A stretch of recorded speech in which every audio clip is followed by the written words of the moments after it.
Hello नमस्कार दर्शकों, झनक सीरियल में आप सभी का स्वागत है। आज के एपिसोड में जहाँ पे हम देखते हैं कि डॉक्टर दिखते हैं, झनक की कंडीशन काफ़ी क्रिटिकल नज़र आती है और वह बोलते हैं कि इसको तो बचाना पड़ेगा, इसकी तो कंडीशन डाउन होती जा रही है। तभी हम देखते हैं कि अनिरुद्ध जो होता है वो हॉस्पिटल पहुँचता है और वह वहाँ पर रिसेप्शनिस्ट से बोलता है कि यहाँ पर झनक नाम की कोई लड़की। फिर वो बोलता है नहीं नूतन नाम की। तभी बोलती हाँ सर है। ये सुनकर बीर और दामू जो होते हैं आपस में डिस्कस करते हैं कि भाई ये तो शहरी बाबू है, आखिर इसको किसने खबर दी और ये यहाँ पे क्या कर रहा है। ये तो वही शहरी बाबू है जो नूतन का उस दिन बेइज्जती किया था, क्यों आया है। तभी दामू से रहा नहीं जाता और वो चला जाता है पूछने के लिए अनिरुद्ध से कि शहरी बाबू तुम यहाँ पे क्या करने आए हो। तभी अनिरुद्ध बोलता है तुमको इससे क्या मतलब है। तभी भी दामू कहता है क्यों नहीं मतलब है, क्योंकि जिसको तुम ढूंढ रहे हो उसको हम ही लोग यहाँ पे लेके आए हैं। तभी अनिरुद्ध बोलता है तो उसकी हालत करने की तुम ही लोग तो जिम्मेदार हो, आखिर उसको जहर किसने पिला दिया, तुम ही लोगों में से किसी ने पिलाया ना, तो अब यह नाटक क्यों करो। तभी यहाँ पे दामू को गुस्सा आ जाता है, बोलता है बस करो शहरी बाबू, अब बहुत कुछ बोलिए, अगर हम पिलाए होते तो हम यहाँ लेके नहीं आते और आप कब से उसकी केयर करने लगे हो, कब से आप इतना सोचने लगे हो, भूल गए थे उस दिन कितना बेइज्जती करके गए थे आप नूतन का। तभी यहाँ पे अनिरुद्ध बोलता है वो मैं तुम्हें बताना ज़रूरी नहीं समझता, मैं किसका क्या करके गया क्या नहीं, वो मेरी खास रिश्तेदारी, ये बात सबको अच्छे से पता है, तो मैं उससे मिलने आया हूँ, मुझे इससे कोई नहीं रोक सकता है। तभी यहाँ पे वीर बोलता है कि क्यों नहीं रोक सकते हैं हम लोग आपको। नमू बोलता है आपको क्या है, आपको जाना है जाइए, वैसे भी पराशर भैया है और हम लोग जब तक नहीं चाहेंगे हम मिलने नहीं देंगे। बात करता हूँ वो रिसेप्शनिस्ट से रिक्वेस्ट करता है। अनिरुद्ध बोलता है प्लीज़ मुझे मिलने दीजिए, मैं कुछ भी डिस्टर्ब नहीं करूँगा, मुझे पेशेंट को देखना है। तभी वो बताती है आप इन लोग से पंगा मत लीजिए, ये लोग गाँव वाले हैं, ये लोग ऑलरेडी हॉस्पिटल में बहुत ही सीन क्रिएट कर चुके हैं, आप इनसे दूर रहेंगे तो बेहतर रहेगा। उसके बाद अनिरुद्ध बोलता है वहाँ पर डॉक्टर से बात करता है और बोलता है कि क्या मैं उनसे मिल सकता हूँ पेशेंट से, वो नूतन। तभी वहाँ पर वो बोलता है कि वो 404 में शिफ्ट है, ऑलरेडी उनकी कंडीशन काफ़ी क्रिटिकल है, अभी उन्हें वेंटिलेटर से हटाया गया है, बट अभी भी कुछ कहा नहीं जा सकता, मुझे नहीं लगता उनकी कंडीशन अच्छी हो पाएगी। अनिरुद्ध बोलता है कि प्लीज़ सर मुझे जान दीजिए, मुझे उनसे मिलना है, क्या मैं उनको दूसरा हॉस्पिटल में शिफ्ट कर सकता हूँ।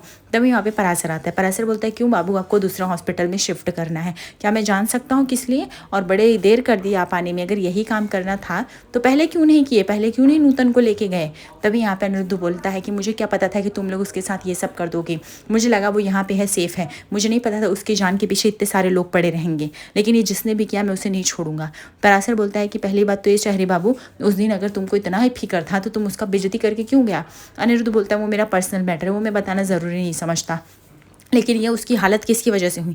पराशर बोलता है उसकी हालत शायद जिसकी वजह से हुई उसे तो हम खुद भी नहीं छोड़ेंगे, लेकिन शहरी बाबू तुम यहाँ पे क्या कर रहे हो, हम तो यहाँ पे उसको लेके आए हैं बचाने। तभी यहाँ पे दामू बताता है भैया ये हम पे झूठा इल्ज़ाम लगा रही है, बोल रहा है कि नूतन की जो भी हालत हुई वो हमने किया है। तभी पराशर बोलता है रहने दे, बोलने दे इनको, ये जो भी बोले वो सब ठीक है।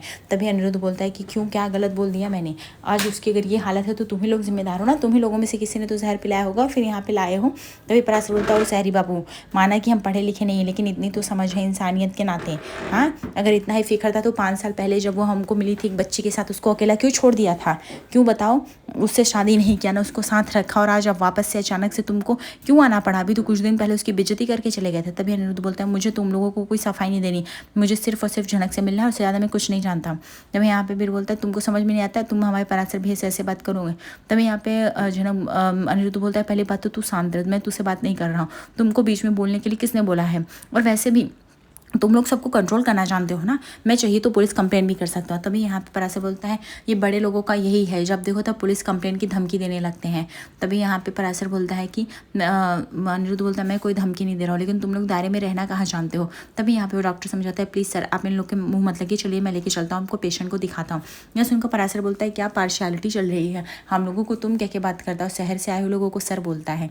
दूसरी तरफ हम देखते हैं कि अनिरुद्ध वहाँ पे पहुँचता है पेशेंट के रूप में, जहाँ पे वो झनक को दिखता है ऐसे, और वो सोचने लगता है कि, और अपने मन में सवाल करता है कि झनक कि तुमने क्या अपनी हालत कर ली है, मैं सोचा था कि तुम जहाँ भी रहोगी खुश रहोगी, लेकिन मैं गलत था, हम कभी भी साथ नहीं रह सकते थे, क्या जो भी हमने हंसी मोमेंट बिताए थे क्या वो हम एक बार और नहीं बिता सकते। मुझे अच्छे से याद है जब जम्मू कश्मीर में हमने अपने कुछ मोमेंट्स बिताए और उसके बाद फिर तो कभी जैसे लगा कि हम पास आए ही नहीं। दूसरी तरफ हम देखते हैं कि यहाँ पे ईशा को लेकर अभिजीत और अंबिका आते हैं, उसको हालत में लेके उसको भी आईसीयू में जाके शिफ्ट कराया जाता है, जहाँ पे अभिजीत और अंबिका की हालत ख़राब होती है, जहाँ पे अंबिका भगवान से प्रे कर रही थी कि बस ईशा ठीक हो जाए। अभिजीत बोलता है तुम तो यही चाहती थी, तुम्हें तो खुश होना चाहिए, फिर तुम्हें प्रे करने की क्या ज़रूरत है, हमारी बेटी अगर हमको छोड़ के चली गई ना मैं अपने आप को कभी माफ़ नहीं कर पाऊँगा, लेकिन हाँ तुम इस चीज़ से खुश हो जाओगे। तभी अंबिका बोलती है क्या कह रहे हैं हम, मेरा एक माँ का दिल है पत्थर का नहीं, और अगर मैं एक शानी को ये सब बोलती थी उसके भले के लिए मैं चाहती थी वो ये सब चीज़ें जानी, वो ज़्यादा ही आकाश में उड़ती थी जो सही नहीं है। आपको पता है हम मिडिल क्लास लोग हैं, हमें समाज की बातें सुननी पड़ेंगी, हमें समाज में रहना है तो समाज के तौर तरीकों के हिसाब से चलना पड़ेगा। और क्या होगा अगर हम जाएंगे बोले हमारी बच्ची ने ये कदम उठा लिया, उसके बाद और न्यूज़ बनेगा, और कुछ कर लिया तो और भी न्यूज़ बनेगा, हम क्या किसी को मुँह दिखाएंगे? आपको क्यों नहीं समझ में आ रहा है? मैंने कभी नहीं चाहा कि हमारी ईशानी हमारी ज़िंदगी से चली जाए। हमने जब भी चाहा, मैं बस यही चाहती रही ईशानी उस सड़क पे और ना जाए, नहीं तो उसकी हालत और ख़राब हो जाएगी। पहले तो उसका कॉलेज के लिए भी मैंने मना किया, लेकिन आप सुनते नहीं। मैंने जो जो चीज़ कहा वही सब तो होता गया। जहाँ पे फिर भी दामू जो होता बोलता पराशर भैया आपने उसको मिलने के लिए क्यों जाने दिया? तभी पराशर बोलता तूने देखा नहीं उसकी हालत, वो बहुत ही बेचैन था मिलने के लिए इसलिए, और वैसे भी अगर उसको नूतन से मिलना था तो इसमें हमें क्या आपत्ति। उसके बाद यहाँ पे पराशर बोलता है और वैसे भी अगर वो नूतन से मिलने आया तो हमें मिलने देना चाहिए, क्या पता वो नूतन से मिले, नूतन को कुछ अच्छा लगे या उसको पता चले हमने नहीं मिलने दिया, ये गलत होगा, ठीक है? और इतना मत सोचो, वो सिर्फ मिलने गया है। तभी यहाँ पे दामू बोलता है लेकिन भैया फिर भी हमें उस सारी बाबू से दूर ही रखना चाहिए। दूसरी तरफ यहाँ पे डॉक्टर आते हैं और वो पूछते हैं कि क्या आप लोग बता सकते हैं ईशानी की हालत ये कैसे हुई? तभी अंबिका बोलती है वो हमारी बच्ची ने सुसाइड करने की कोशिश किया है, कुछ दिन पहले न्यूज़पेपर में आई थी बात ना, इसकी वजह से। तभी डॉक्टर बोलती है क्या मैं जान सकती हूँ वो क्यों, मतलब क्या हुआ था? ठीक है, अगर आप लोगों को बताना नहीं है तो मत बताए। तभी यहाँ पे उसके पापा बोलते वो बहुत लंबी कहानी है मैडम, हम कैसे बताएं, लेकिन हाँ उन सबका असर ट्रॉमा है, ट्रॉमा की वजह से हुआ, इसलिए उसने सुसाइड की। कहीं ना कहीं ये समाज की वजह से किया है उसने, और कहीं ना कहीं उसकी माँ की वजह से, क्योंकि उसकी माँ ने भी उसको दोषी ठहराना चालू कर दिया था, तो उसके पास कोई ऑप्शन ही नहीं बचा, इसलिए उसने ऐसा कर लिया रहेगा। तो फिर डॉक्टर बोलती है कि ठीक है कोई बात नहीं, हम ऑपरेट करना स्टार्ट कर देंगे, लेकिन ये फिर भी पुलिस केस बनेगा, इसलिए अभिजीत जी मैं पहले से आपको इन्फॉर्म करके रख रही हूँ। अभिजीत जी बोलते हैं अभी चाहे जो बने मैडम, मुझे मेरी बच्ची इंपॉर्टेंट से ज़्यादा कुछ नहीं। तभी वो नर्स आती है और वो बोलती है कि ये पेशेंट वही है क्या जो कुछ दिन पहले न्यूज़पेपर में छाई हुई थी? तभी अंबिका बोलती है हाँ ये वही है, क्यों? तभी वो नर्स बोलती है कि क्या सब वो जो खबर छापी गई थी वो सही थी मैडम, या फिर वो ऐसे ही झूठी थी? तभी अंबिका बोलती है क्या करेंगे जान के, सच रहे या झूठ रहे, जो लिखित में आ गया है सारा समाज वही मान रहा है, सारा देश वही मान रहा है और वही सवाल कर रहा है। हम तो अपनी बच्ची को ना उसको घर से बाहर भेज पा रहे हैं, ना वो अपनी पढ़ाई कर पा रहे हैं, ना कुछ कर पा रहे हैं। अभिजीत बोलता है अच्छा तो आपको इलाज से ज़्यादा ये जानना ज़रूरी है कि उसके साथ क्या हुआ था? नहीं, आप एक नर्स है और नर्स की ड्यूटी होती है पेशेंट को बचाना, लेकिन आपको डिटर्मिनेशन करना है कि पेशेंट कौन है, क्या हुआ है उसके साथ हादसे में, क्या नहीं हुआ है। अच्छी बात है। दूसरी तरफ अनिरुद्ध जो होता है झनक से मन ही मन सवाल कर रहा था कि झनक तुम ऐसे कैसे छोड़ के जा सकते हो, तुम्हें उठना होगा। तभी डॉक्टर बोलती है पेशेंट की हालत काफ़ी क्रिटिकल है और मुझे लगता है अभी आपको बाहर जाना चाहिए। तभी अनिरुद्ध बोलता है प्लीज़ डॉक्टर मुझे 2 मिनट का टाइम दीजिए, प्लीज़ मुझे झनक से कुछ बात करनी है। उसके बाद वो झनक का हाथ पकड़ता है और एकदम जैसे उसकी आंखों में आंसू तैरने लगते हैं और वह झनक को देख के बोल रहा होता है कि झनक प्लीज़ तुम्हें उठना ही होगा, तुम ऐसे मुझे छोड़ के नहीं जा सकते, तुमने वादा किया था कि तुम भी रहोगी साथ में, तुम्हें हमेशा से मैंने अपनी प्रायोरिटी दी है।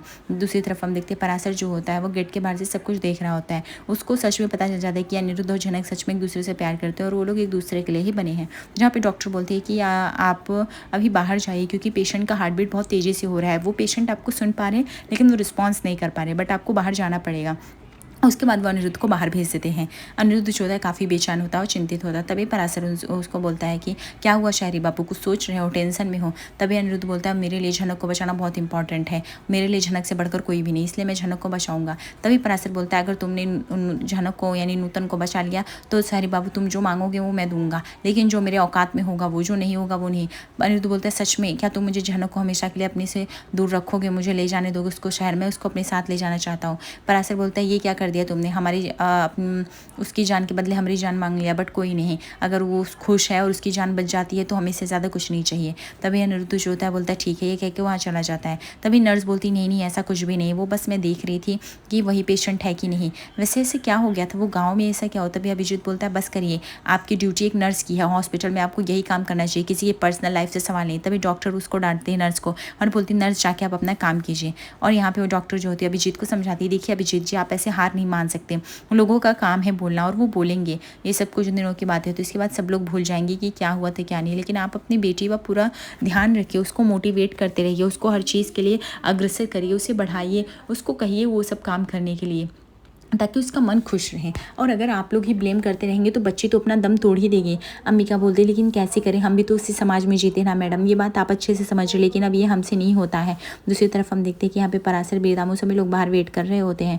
तभी यहाँ पे अनिरुद्ध जो होता है वो मंदिर की तरफ आगे बढ़ता है। यहाँ पे दामू बोलता है कि पराशर भैया क्या एक चीज़ समझ सकते हो, आप उससे मिलने भी दे रहे हैं, आप उससे बात भी करें, आप उसको भगा क्यों नहीं रहे? तभी पराशर बोलता है अरे बस करो, ये हॉस्पिटल है, कभी कभी कुछ बातें प्यार से भी कर लेनी चाहिए, और क्या खराबी ही है। अगर वो नूतन के लिए शुभकामनाएं मांग रहा है, नूतन की फिक्र करता है और नूतन से प्यार करता है और हमने उसकी आंखों में देखा है वो नूतन से सच्चा प्यार करता है, तभी यहाँ पे दामू कहता आज तक मुझे नहीं पता चला कि वो आपकी नूतन असली बीवी है कि नहीं और उसके पेट में बच्चा किसका है। तो मैं यहाँ पे पराशर बोलते हो किसी का बच्चा हो, तुम लोग ये सब बाहरी बातें मत करो, ठीक है। वो जिसका बच्चा है वो माँ खुद जानती है और वो खुद बता देगी। दूसरी तरफ हम देखते हैं यहाँ पे अनिरुद्ध जो होता है वह हॉस्पिटल के मंदिर में जाता है और बहुत ही तेजी से भगवान का नमन करने लगता है और मंत्र का जाप करता है, जहाँ पे सारे मंत्र का जाप सुनकर सभी लोग शॉक हो जाते हैं, क्योंकि अनिरुद्ध बहुत तेजी से मंत्र का जाप लगातार समझो 1 घंटे से कर रहा होता है। उसके बाद धीरे धीरे भीड़ इकट्ठा होने लगती है, जहाँ पे दामू बोलता है ये देखो शायरी बाबू क्या कर रहा है। तभी वो यहाँ पे पराशर बोलता है वह उसके लिए भीख मांग रहा है ताकि वह उसका अच्छे से हो जाए और वह नूतन से प्यार करता है और यह उस चीज़ का सबूत है, इसलिए वो भगवान के पास गया हुआ है। अभी इससे ज़्यादा तुम्हें क्या समझना है, जो शायरी बाबू के अंदर प्यार है। तभी यहाँ पे दामू बोलता है अगर प्यार था तो उस दिन उसको जलील क्यों किया था नूतन को। पराशर बोलता है अरे दूसरों का नफरत का रूप ही प्यार है, तुझे तुम लोग को नहीं समझेगा। उसको गुस्सा हुआ क्योंकि उसको लगा कि नूतन की शादी हमसे हो गई है, इसी गुस्से की वजह से वो नूतन को उस दिन बहुत सुना के गया, लेकिन वो आज जिस हालात में आई वो सिर्फ नूतन को चाहता है और नूतन को ही मांगता है। तभी यहाँ पे हम देखते हैं कि अनिरुद्ध जो होता है अपनी पूजा कंप्लीट होने के बाद भगवान के चरणों से पुष्प उठा के लेके जाता है झनक के पास लगाने के लिए। दूसरी तरफ डॉक्टर बोलते हैं अभिजीत को समझा दे कि देखिए हमसे जो बन सकेगा मैं करूँगी, आप लोग उसकी चिंता मत करिए। जहाँ पे अभिजीत बोलता है प्लीज़ मैडम ऐसा सोचिए वो आपकी बेटी, अगर आपकी बेटी होती तो आप ज़मीन आसमान सब एक कर देती ना। मेरी बेटी मेरे लिए जान है, अगर उसको कुछ हो गया हम लोग अपने आप को कभी माफ़ नहीं कर पाएंगे। डॉक्टर बोलती प्लीज़ अभिजीत जी आपको हिम्मत रखनी पड़ेगी, मैं जा रही हूँ पेशेंट को देखने, प्लीज़ आप लोग अपने आप को संभालिए।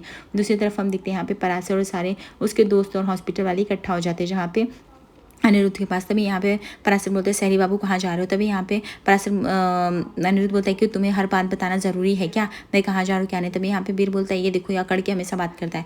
पराशर बोलता है नहीं सहरी बाबू अगर तुम ये लेके जा रहे हो तो एक काम करो ये फूल जाके ना नूतन के माथे पर रख दो, इससे उसकी तबीयत ठीक हो जाएगी। तभी यहाँ पे वीर बोलता है कि क्यों भैया आप इसको इतना एंटरटेन कर रहे हो, इसको बता रहे हो। तभी पराशर बोलता है कि अगर किसी चीज़ से नूतन की तबीयत ठीक हो जाती है और तुम्हारी इस प्रार्थना में इतना दम है तो हमारे लिए भी अच्छी बात है, तो हमें इससे कोई शिकायत नहीं है। अनिरुद्ध बोलता है मैंने भगवान से मांगा है और मुझे लगता है कि भगवान मेरी सुनेंगे, क्योंकि मैं खुद भी चाहता हूँ झनक ठीक हो जाए। तभी पराशर बोलता है ठीक है मैं तुम्हें लेके चलता हूँ अंदर, तुम चल के वो उसके सर पे अगर ये फूल छुआ दोगे तो इससे उसकी हालत ठीक हो जाएगी। तभी यहाँ पे अनिरुद्ध बोलता है ठीक है मैं चलूँगा। अनिरुद्ध जो होता है वो सोच रहा होता है कि वो उसने झनक के साथ जो टाइम स्पेंड किया था वो बहुत ही कीमती थी, लेकिन उसको और भी टाइम स्पेंड करना है।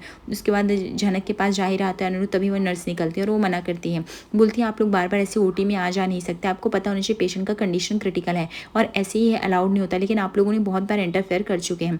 तभी यहाँ पे पराशर बोलता है कि वो भगवान की पूजा करके पुष्प लाए हैं, लेकिन ये मरीज के ऊपर पूरा असर करेगा, इसलिए इनको ये पुष्प रखना है, इनको रखने दीजिए, हम आपसे रिक्वेस्ट कर रहे हैं और कोई कुछ नहीं करेगा। तभी नर्स बोलती है अच्छा ठीक है, लेकिन एट अ वन टाइम सिर्फ एक इंसान जा सकता है, सब लोग नहीं जा सकते। उसके बाद अनिरुद्ध जो होता है वो अंदर जाता है और वो झनक के पास जाके बैठता है। वो झनक की हालत को देखता है और उसकी आंखों में आंसू आ जाते हैं और बोलता है कि झनक अब बस बहुत हुआ, हम लोग बहुत अलग अलग रह लिए, मुझे पता है तुम्हारी भी शादी कॉम्प्रोमाइज़ थी और मेरी भी शादी कॉम्प्रोमाइज़ थी, लेकिन अब भी इतना कॉम्प्रोमाइज़ में हम नहीं रहेंगे। हमें बार बार अगर हम आमना सामना करें मतलब भगवान का इशारा है, अब हमें एक साथ ज़िंदगी जीना चाहिए और तुम्हें भी इसमें अब हाँ कर देना चाहिए। झनक इस बार मैं तुम्हारी एक नहीं सुनूंगा, तुम्हें मैं अपने साथ लेके चलूँगा बस। आज रात के एपिसोड में देखते हैं जहाँ पे अनिरुद्ध और झनक का सफ़र खत्म होता दिखाई देता है और दोनों एक साथ दिखाई देते हैं, जहाँ पे अनिरुद्ध झनक को काफ़ी प्यार और लाड से खाना खिला रहा होता है। आगे एपिसोड बने रहिए, दर्शकों लाइक और सब्सक्राइब करिए। धन्यवाद फॉर मोर अपडेट्स।